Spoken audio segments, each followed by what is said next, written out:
whole issue of a coalition, I asked Mr. Igntieff this question earlier. Let's see if we can get a better answer from you.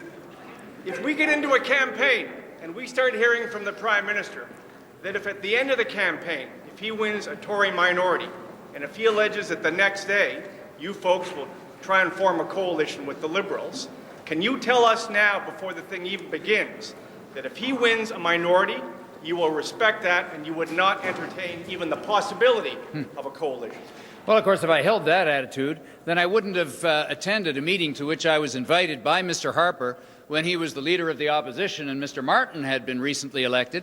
The House hadn't even begun to sit. And he said, come and have a meeting with me and Mr. Duceppe.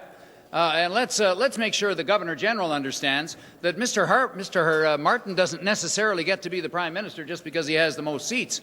And I'd like you to join with me in making sure that the Governor-General understands that there's other alternatives here. I attended that meeting. I signed that letter, as a matter of fact, in good faith. Perhaps others weren't signing it in good faith, I don't know. But you can be sure that that letter will be available for all Canadians to see if we start running into hypocritical propositions from certain corners of certain political leaders. Now, when well,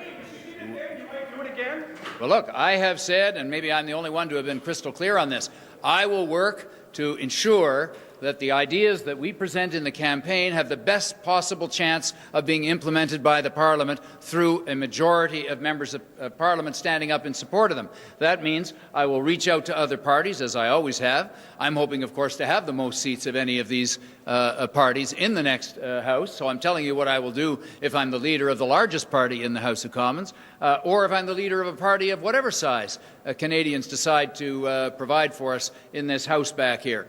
And I will reach out and say, all right, who's willing to work with us on the issues that we took to Canadians and that they've given us a mandate to pursue?